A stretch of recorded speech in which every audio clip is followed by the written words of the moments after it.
Hey Cowboys Nation, welcome back to the channel, where we keep you updated with everything happening with our beloved Dallas Cowboys. Before we dive into today's hot topic, don't forget to hit that like button and subscribe to the channel. The Cowboys are constantly pushing to improve and deliver results, and it's our job as fans to keep that energy going strong. Let's get into it. The Cowboys defense has been a force to be reckoned with for a while now, thanks in large part to our edge-rushing stars DeMarcus Lawrence and Micah Parsons.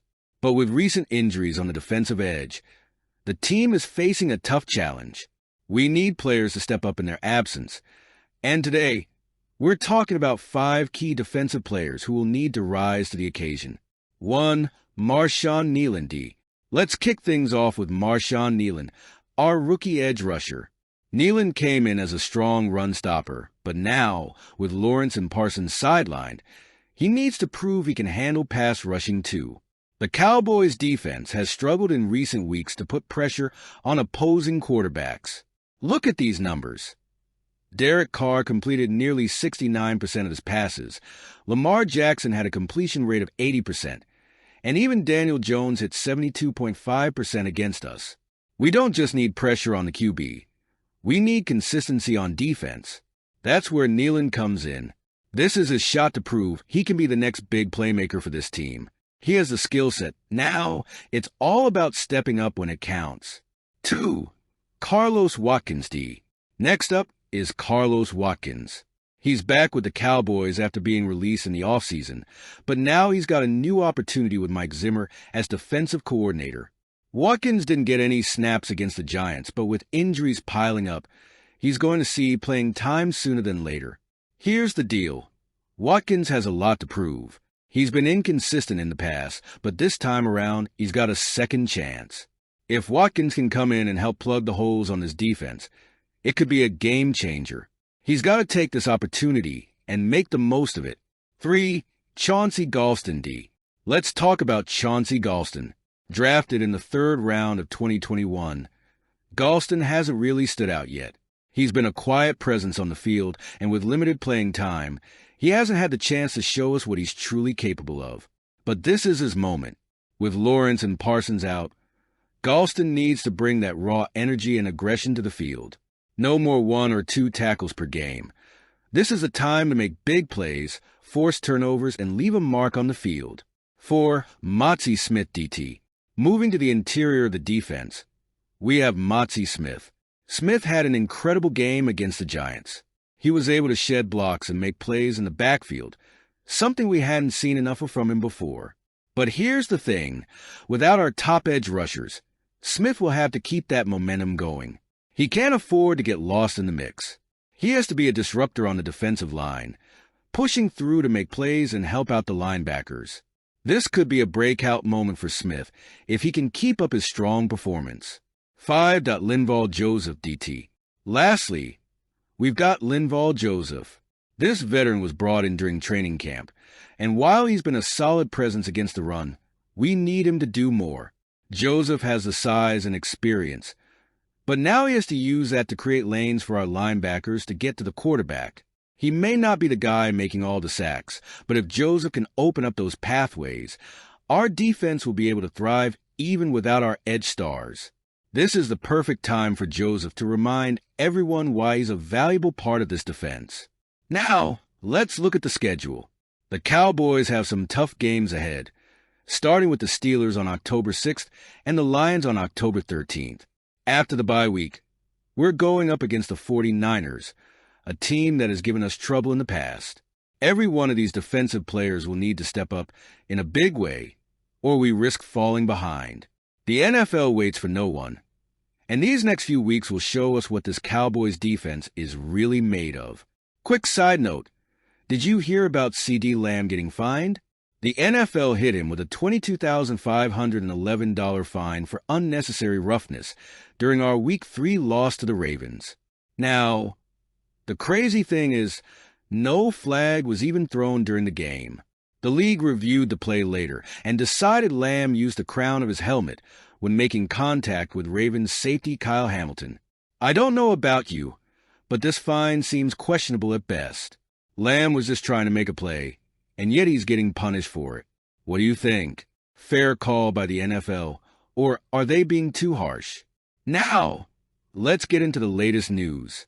It's not exactly the kind of news CeeDee Lamb and Marquise Bell were hoping to hear during their mini bye week.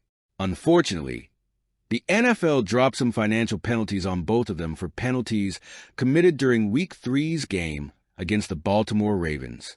Starting with CeeDee Lamb, as we all know, he's been on fire this season, recently becoming the second highest paid wide receiver in NFL history. But along with the fame and big paychecks come some headaches, and this time, it's a hefty fine. Lamb's being charged $22,511 for unnecessary roughness after using his helmet during a play in the Ravens game. This is one of the steepest fines a league can impose for such an infraction, and if it happens again, his next fine would skyrocket to $45,020. Lamb, who had a frustrating Week 3 but bounced back with an amazing performance against the Giants, might not be too fazed by the fine given his recent contract, but it's still a hit to his wallet. If you're wondering how much this fine means to him, here's a fun fact. $22,511 is just 0.1% of what Lamb will make in 2024. Not much for him, but it's still something to keep an eye on. Marquise Bell also fined. Now, Marquise Bell, our rising star at safety, also found himself on the wrong end of the NFL's penalty hammer.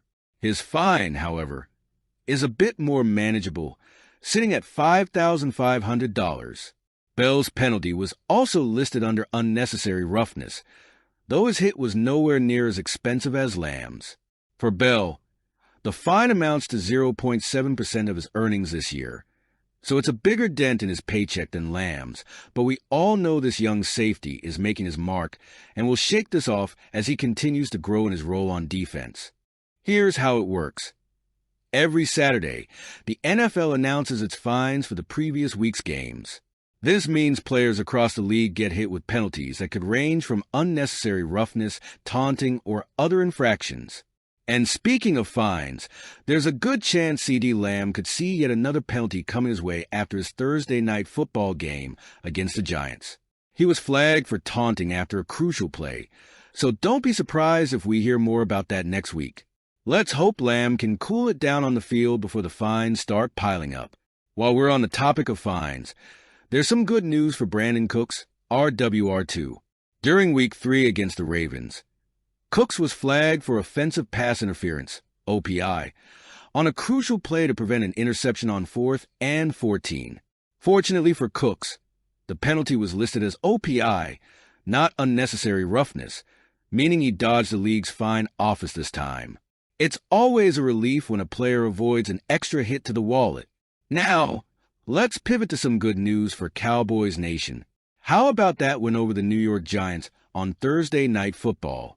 Dak Prescott has done it again. He notched his 13th consecutive win against the Giants, and that's no small feat. It's almost become second nature for Prescott to beat the Giants at this point. We've won 14 of the last 15 matchups against them.